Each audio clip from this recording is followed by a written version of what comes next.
Short meditation together.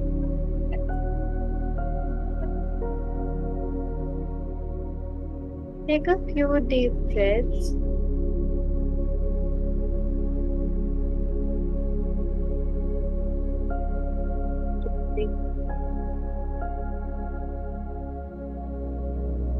As you exhale, feel you are leaving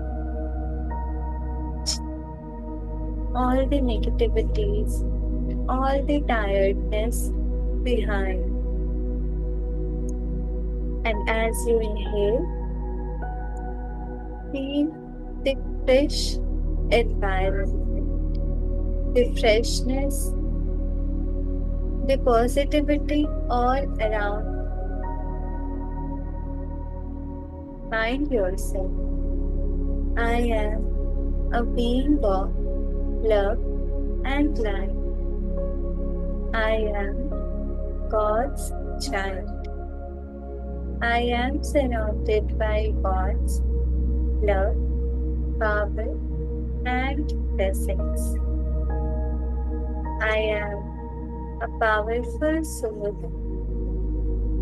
empowering myself and all others with my positive, powerful thoughts. I am enough.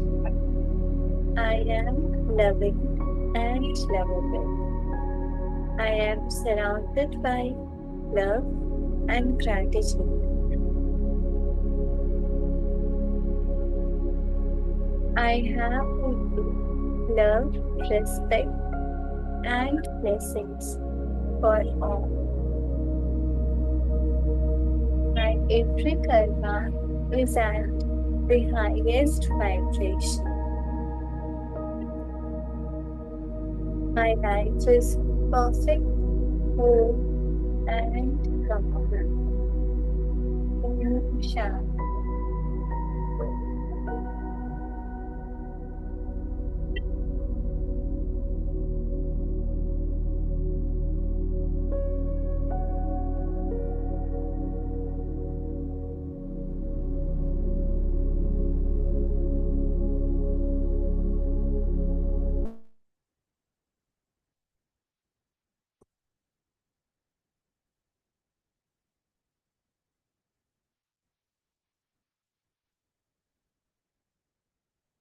The screen visible to everyone.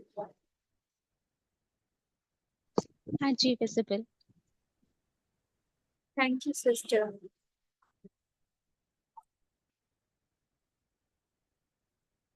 We are going to start from often a woman is taken over by the pain body at that time. What time are they talking about? They are talking about the menstruation phase of a woman. We were doing this, resolving the collective female pain body, and before that, we have done why women are closer to enlightenment. So let us see what the author is saying. Often a woman is taken over by the pain body at that time.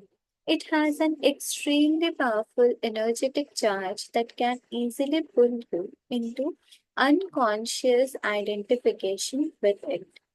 You are then actively possessed by an energy field that occupies your inner space and pretends to be you, but of course is not you at all. It speaks through you, acts through you, thinks through you. It will create negative situations in your life so that it can feed on the energy.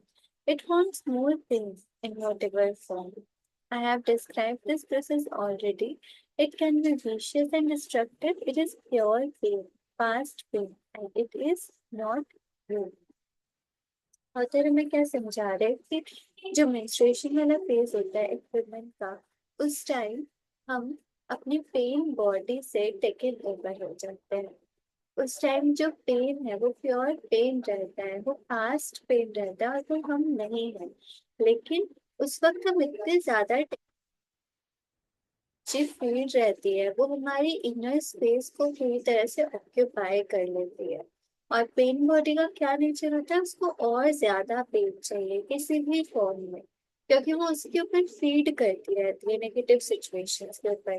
पर हमें क्या ध्यान रखना है कि वो pen हम नहीं है, हम उससे खुद को आइडेंटिफाई ना करें। The number of women who are now approaching the fully conscious state already exceeds that of men and will be growing even faster in the years to come. जो फुल्ली कॉन्शियस स्टेट में number of women है वो main से कहीं ज्यादा है, और भी ज्यादा वो ग्रो होती रहेगी। Men may catch up with them in the end, but for some considerable time there will be a gap between the consciousness of men and that of women.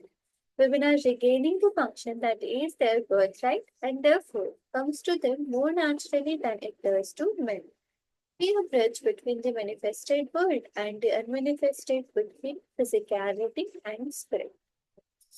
तो यहाँ पे ऑथर कह रहे हैं कि एंड में तो मेन भी कैचअप करेंगे, मतलब मेन भी बहुत ज्यादा हो जाएंगे कॉन्शियस। लेकिन अभी क्या है कि वुमेन ही ज्यादा आगे हैं कॉन्शियस होने में, फुल्ली कॉन्शियस स्टेट में। और वुमेन अपने इस बर्थ राइट को, जन्म सिद्ध अधिकार को रिगेन कर रही है कि वो कॉन्शियस हो पाए। और ये जो एनलाइटनमेंट है ये वुमेन को ज्यादा नेचुरली मिल जाता है कंपैरिजन में। Your main task as a woman now is to transmute the pain body so that it no longer comes between you and your true self. तो हमारे यहाँ पे मेन टास्क क्या बताया ऑथर ने, कि हम अपनी पेन बॉडी को ट्रांसम्यूट करें ताकि वो हमारे और हमारी ट्रू सेल्फ के बीच में ना आए। पेन बॉडी को ट्रांसम्यूट करें, चेंज करें। जो हमारी ट्रू सेल्फ है वही हमारी एसेंस है, हम कौन है, तो उसके बीच में ना आए उसके लिए जरूरी है कि पेन बॉडी को हम ट्रांसम्यूट करें। Of course, you also have to deal with the other obstacle to enlightenment, which is the thinking mind. You also have to deal with the other obstacle to enlightenment, which is the thinking mind, but the intense presence you generate with when dealing with the pain body will also free you from identification. ये pen body वाला author ने बताया, ये तो हमारा obstacle है ही enlightenment का।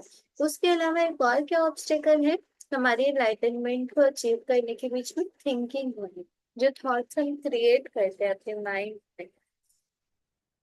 पर अगर हम अपनी इंटेंस प्रेजेंस को लेकर आए, अपनी पेन बॉडी को ट्रांसम्यूट करना, उससे डील करना सीख जाएंगे, तो फिर हम अपनी माइंड से भी खुद को आइडेंटिफाई करना बंद करेंगे। और जब हम ये सीखेंगे तब फिर थिंकिंग माइंड से भी हम फ्री हो पाएंगे और एनलाइटनमेंट हमें मिल जाएगा। The first thing to remember is this: as long as you make an identity for yourself out of the way, you cannot become fearful. पहली बात हमें क्या ध्यान रखनी है कि जब तक हम खुद को अपने पेन से आइडेंटिफाई करते रहेंगे तब तक हम उससे फ्री ही नहीं हो पाएंगे। हमें फ्रीडम चाहिए ना अपने पेन से, तो हमें उसके लिए फर्स्ट स्टेप क्या करना है, ये जो पेन है, जिस भी बात का आपके मन में पेन है, सामने रखिए, देखिए वो पेन अलग है और आपके ट्रू सेल्फ अलग है। As long as part of your sense of self is invested in your emotional pain, you will unconsciously resist or sabotage every attempt that you make to heal that. जब तक हम अपनी emotional pain के साथ में अपने self को invest करके रखेंगे, अपने सेल्फ को अपनी इमोशनल पेन से जोड़ के रखेंगे, तब तक हम अनकॉन्शियसली उस पेन को हील करने के हर अटेम्प्ट को रोकते रहेंगे। Why? Quite simply because you want to keep yourself intact and the pain has become an essential part of you. क्योंकि ऐसा हो सकता है कि हमारे हमारे अंदर का जो इमोशनल पेन है वो हमारा एक एसेंशियल पार्ट बन गया है, और इसीलिए हम उसको इंटैक्ट रखना चाहते हैं, उसको हील नहीं करना चाहते। This is an unconscious process and the only way to overcome it is to make it conscious. तो ये एक अनकॉन्शियस प्रोसेस है, और इससे ओवरकम करने का सिर्फ एकमात्र तरीका क्या है कि हम कॉन्शियस हो जाए। तो suddenly see that you are और attached to your pain can be quite a shocking realization। अभी जो हमने सडनली देखा कि हम अपने पेन के साथ अटैच्ड होते हैं, ये हमारे लिए शॉकिंग रियलाइजेशन हो सकता है। The moment we realise this you have broken the attachment. और जिस मोमेंट में हम ये रियलाइज कर लेंगे कि अपनी पेन के साथ में हम खुद अटैच होते हैं, खुद से अपने आप को अटैच करके रखते हैं, उसी टाइम हम इस अटैचमेंट को तोड़ लेते हैं। The pain body is an energy field, almost like an entity that has become temporarily lodged in your inner space। ये जो पेन बॉडी है ना हमारे अंदर, ये एक एनर्जी फील्ड की तरह है, हमारे अंदर की एनर्जी फील्ड की तरह है। और ये हमारी इनर स्पेस में टेम्पोररीली रह रही है लॉन्च करके। ये पेन बॉडी टेम्पोररीली रह रही है हमारी इनर स्पेस में। हम ये पेन बॉडी नहीं है, इससे खुद को आइडेंटिफाई ना करें। It is life energy that has become trapped, energy that is no longer flowing. तो हमारी जो लाइफ एनर्जी है हमारे अंदर की, वो एनर्जी फ्लो नहीं कर पा रही है इस पेन बॉडी वाली एनर्जी फील्ड की वजह से। जो हमारे अंदर में पेन है उसकी वजह से। Of course, the pain body is there because of certain things that happened in the past। ये पेन बॉडी क्यों है? कुछ ना कुछ तो हुआ है ना पास्ट में, उसकी वजह से ये पेन बॉडी है। It is the living past in you, and if you identify with it, you identify with the past. ये जो पेन है हमारे अंदर, ये क्या है? हमारे अंदर लिविंग पास्ट है। पास्ट की वजह से हमें ये पेन मिला, पर उस पास्ट को जिंदा कौन रख रहा है? उसको हम ही जिंदा रख रहे हैं, उस पेन को अपने अंदर कैरी करके। और अगर हम इस पेन के साथ में खुद को आइडेंटिफाई करेंगे, इसका मतलब क्या है कि हम अपने पास्ट के साथ खुद को आइडेंटिफाई करके रखते हैं। A victim identity is the belief that the past is more powerful than the present, which is the opposite of the truth। Victim identity क्या होती है? वो सोचते हैं कि पास्ट प्रेजेंट से ज्यादा पावरफुल है, और ये ट्रुथ के ऑपोजिट है, मतलब प्रेजेंट ज्यादा पावरफुल होता है पास्ट से। It is the belief that other people and what they did to you are responsible for who you are now, for your emotional pain और your inability to be your true self. जब हम victim identity में रहते हैं ना, हम सोचते हैं कि पास्ट ज्यादा पावरफुल है हमारे प्रेजेंट से। तो हमारे अंदर एक बिलीफ होता है कि जो दूसरे लोग हैं, उन्होंने जो हमारे साथ किया, वही रिस्पॉन्सिबल है हम आज जो हैं उसके वजह से। हमारी जो कंडीशन है, हमारी जो सिचुएशन है, उसके रिस्पॉन्सिबल वो लोग हैं जो जिन्होंने पास्ट में कुछ किया है हमारे साथ। हमारा जो इमोशनल पेन है, हमारे अंदर की जो इनएबिलिटी है कि हम अपने ट्रू सेल्फ नहीं बन पा रहे हैं, उसके लिए हम ब्लेम दूसरे लोगों को करते हैं जिनके साथ पास्ट में हमने इनकाउंटर किया है। The truth is that the only power there is contained within this home। लेकिन सच्चाई क्या है कि जो पावर होती है, ओनली पावर, वो इस मोमेंट में ही कंटेंट होती है। It is the power of your presence. ये पावर कौन सी? हमारी प्रेजेंस की पावर है। Once you know that, you also realise that you are responsible for your inner space now, nobody else is, and that the past cannot prevail against the power of the now। जैसे हम इस बात को जानेंगे, हम realise करेंगे कि हम अपनी इनर स्पेस के लिए रिस्पॉन्सिबल खुद है। इनर स्पेस जो हमारी अभी प्रेजेंट मोमेंट में जो इनर स्पेस है, उसके लिए सिर्फ एक ही जन रिस्पॉन्सिबल है, और वो खुद है, और कोई भी रिस्पॉन्सिबल नहीं। और पास्ट नहीं रह सकता है, नाउ की पावर के अगेंस्ट पास्ट टिक ही नहीं सकता है। So, identification prevents you from dealing with the pain body। अगर हम माइंड से आइडेंटिफाई करके रखेंगे खुद को, तब फिर हम अपने पेन बॉडी के साथ में डील नहीं कर पाएंगे। Some women who are already conscious enough to have relinquished their victim identity on the personal level are still holding on to a collective victim identity। कुछ वुमेन है जो कि ऑलरेडी कॉन्शियस है, उन्होंने अपनी विक्टिम आइडेंटिटी को छोड़ दिया है पर्सनल लेवल में, पर फिर भी वो होल्ड ऑन करके रखती है कलेक्टिव विक्टिम आइडेंटिटी को. What men did to her.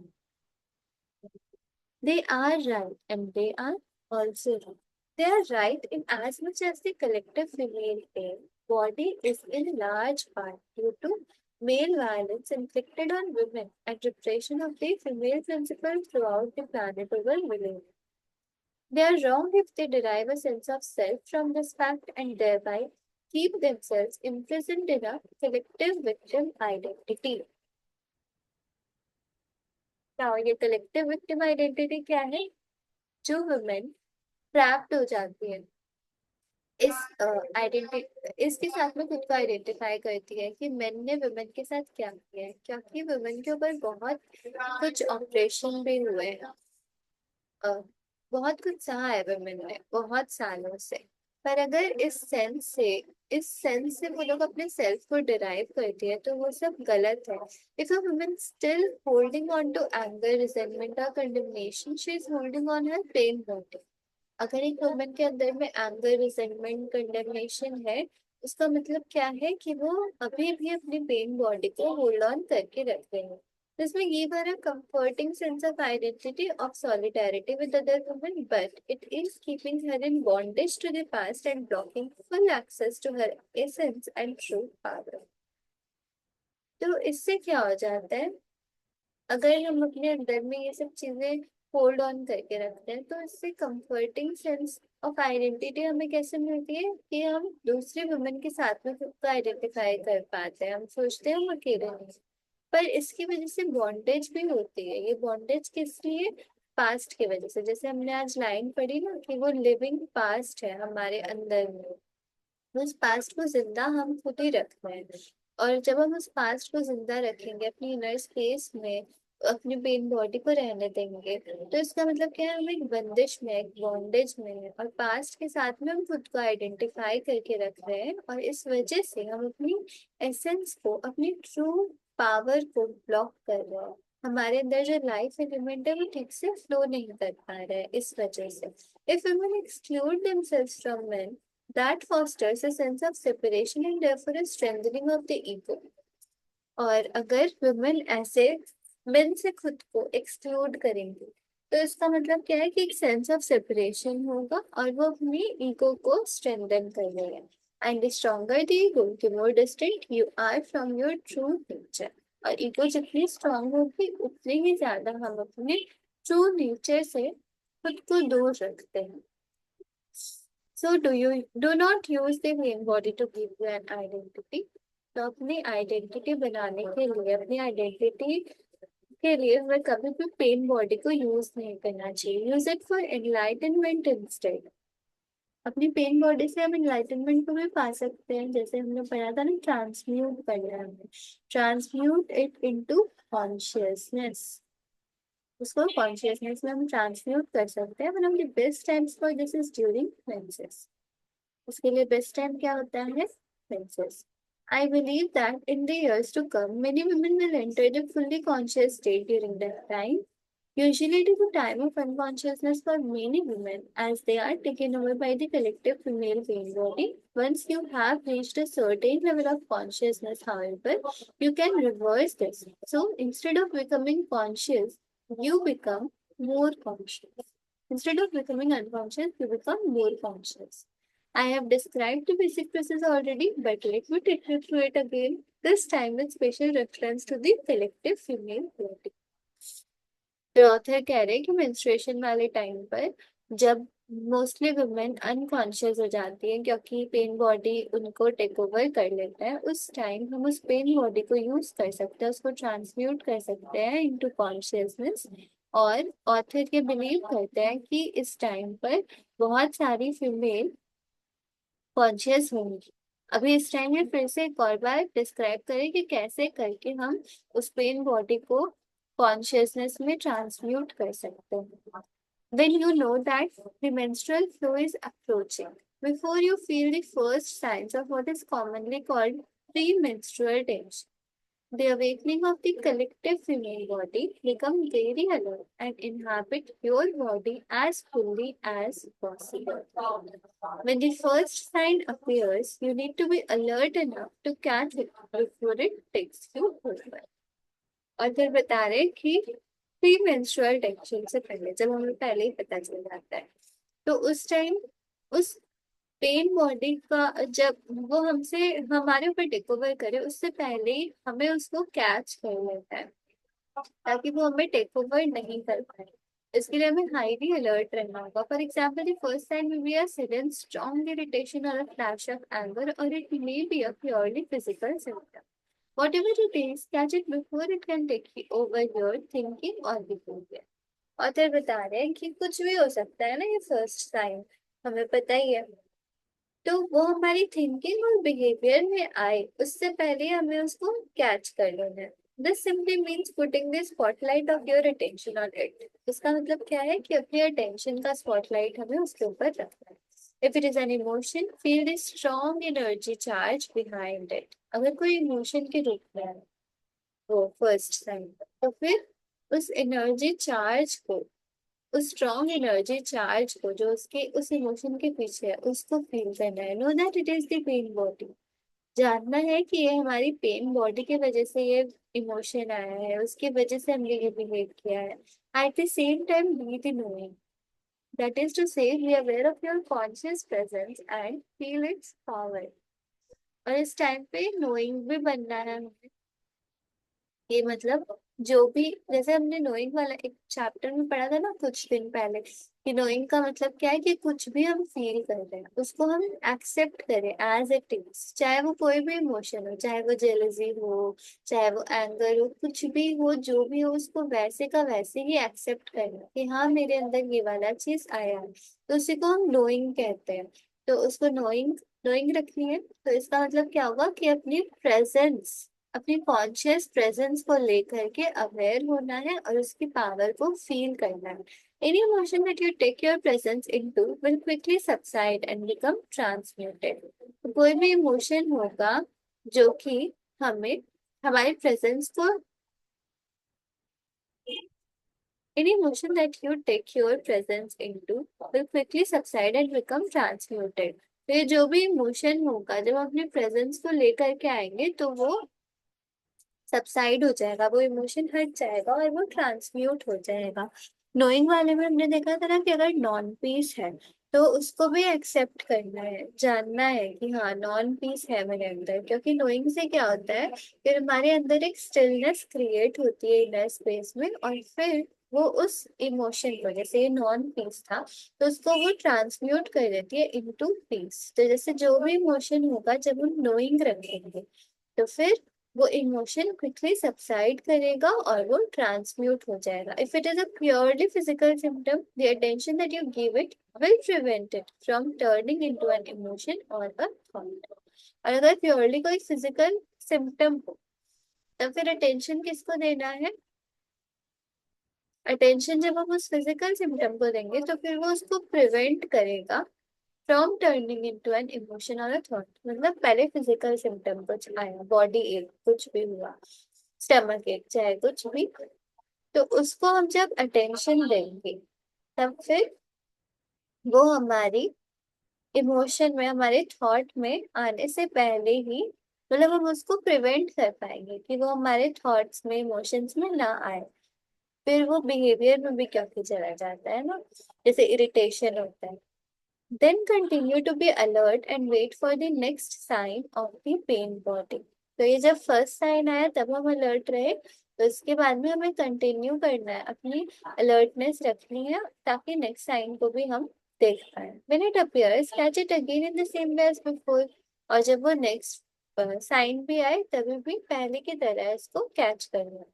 Later, when the pain body has fully awakened from its dormant state, you may experience considerable turbulence in your inner space for a while, perhaps for several days।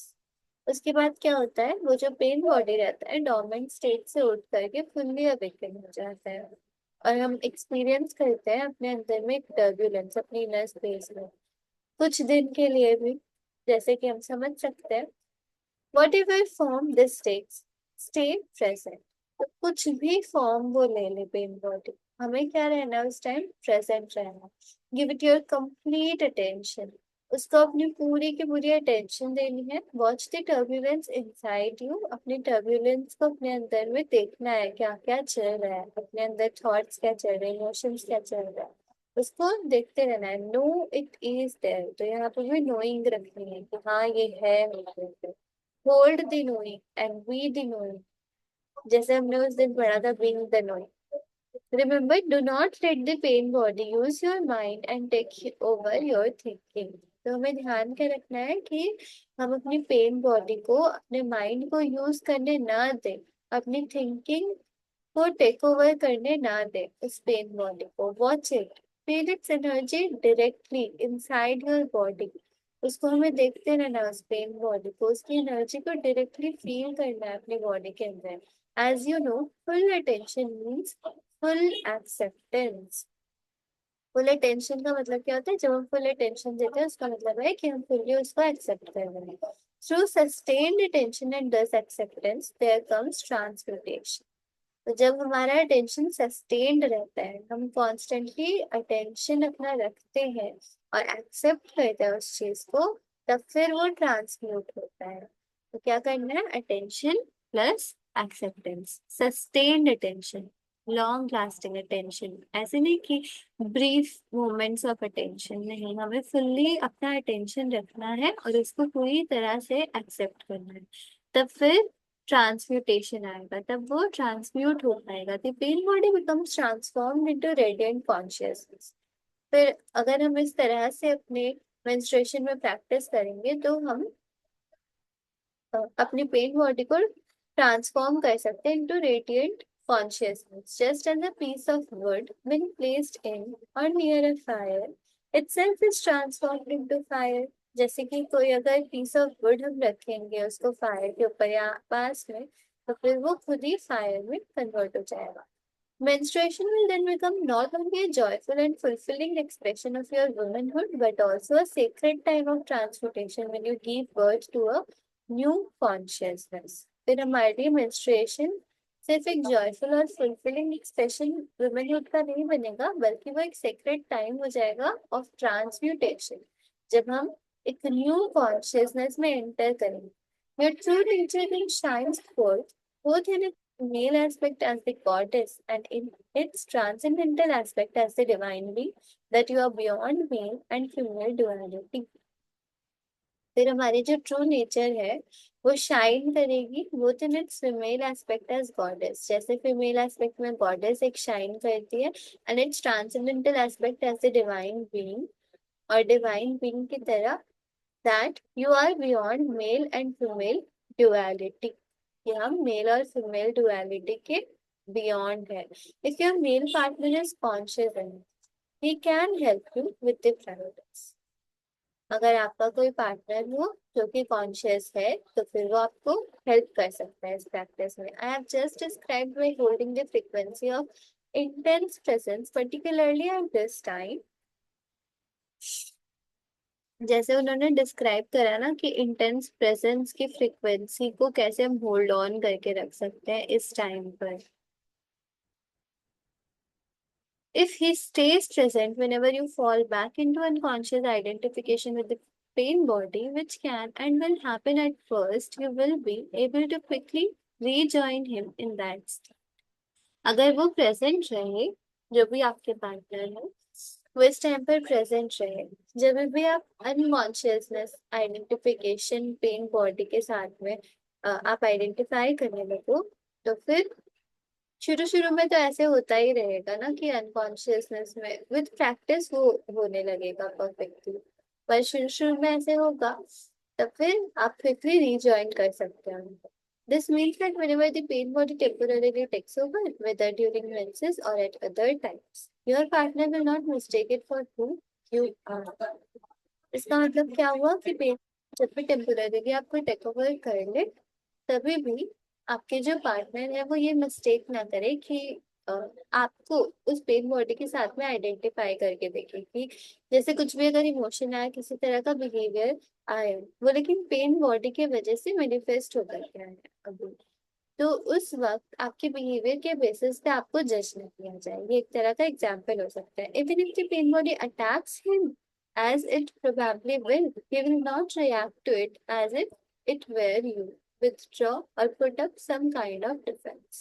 अगर वो pen body उनके ऊपर ही attack कर दे, तभी भी वो react नहीं करेंगे कि ये आप हो, और वो विड्रॉ करेंगे इस चीज से, और कुछ काइंड ऑफ डिफेंस भी नहीं वो लेकर आएंगे। He will hold the space of intense presence. तब वो पार्टनर इंटेंस प्रेजेंस वाली स्पेस को होल्ड ऑन करके रखेंगे। Nothing else is needed for transformation. इसके लिए और कुछ नहीं चाहिए। At other times you will be able to do the same for him और help him reclaim consciousness from the mind by drawing his attention into the here and now whenever he becomes identified with his thinking। और दूसरे times में आप भी उनको help कर सकते हो जब भी वो अपने अनकॉन्शियस कुछ बिहेवियर पैटर्न में कॉन्शियसनेस को कैसे रिक्लेम करें, उनके अटेंशन को आप कैसे उस तरफ लेकर आए, उसमें आप भी उनको हेल्प कर सकते हो। In this way a permanent energy field of a pure and high frequency will arise between you। और इस तरह से क्या होगा, एक permanent energy field of pure and high frequency आप लोगों के बीच में अराइज होगा। No illusion, no pain, no conflict, nothing that is not you and nothing that is not love can survive in you। और इस permanent energy field of pure and high frequency के बीच में कोई इंक्लूजन नहीं होगा, कोई पेन नहीं होगा, कोई कॉन्फ्लिक्ट नहीं होगा, और ऐसी कोई भी चीज जो कि आपके ट्रू सेल्फ नहीं है वो एग्जिस्ट नहीं करेगी। और कोई और कुछ भी ऐसा जो कि लव का ऑपोजिट है वो भी सर्वाइव नहीं कर सकता। मतलब सिर्फ pure love. This represent the fulfilment of the divine transpersonal purpose of your relationship. इसका मतलब क्या है कि divine fulfilment transpersonal purpose relationship का वो फुलफिल हो जाएगा। It becomes a vertex of consciousness that will draw in many others. और फिर ये वर्टेक्स ऑफ कॉन्शियसनेस और भी बहुत लोगों को अपने अंदर ड्रॉइंग करेगा। आज हम यहाँ तक रखते हैं।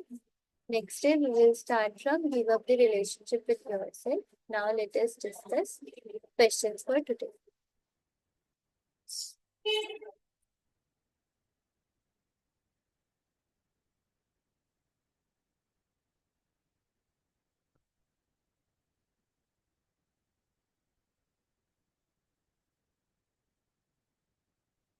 Question number 1। Why, according to the author, women are closer to enlightenment? Do you agree or disagree?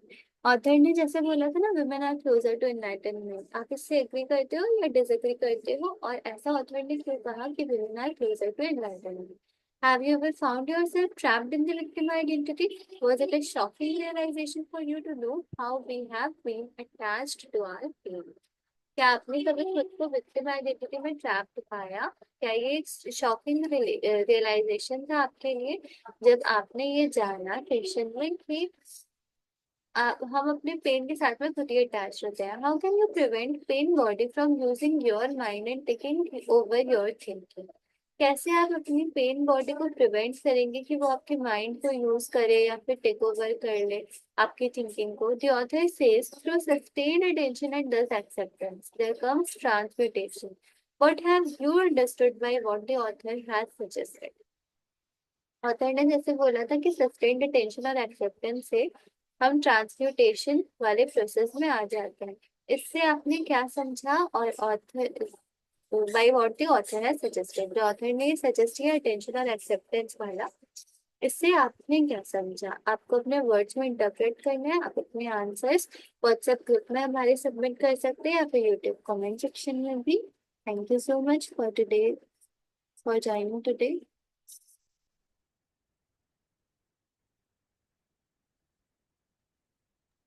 Thank you so much, sister. Thank you Anika the for joining. आप अपने टेक अवे शेयर कर सकते हो।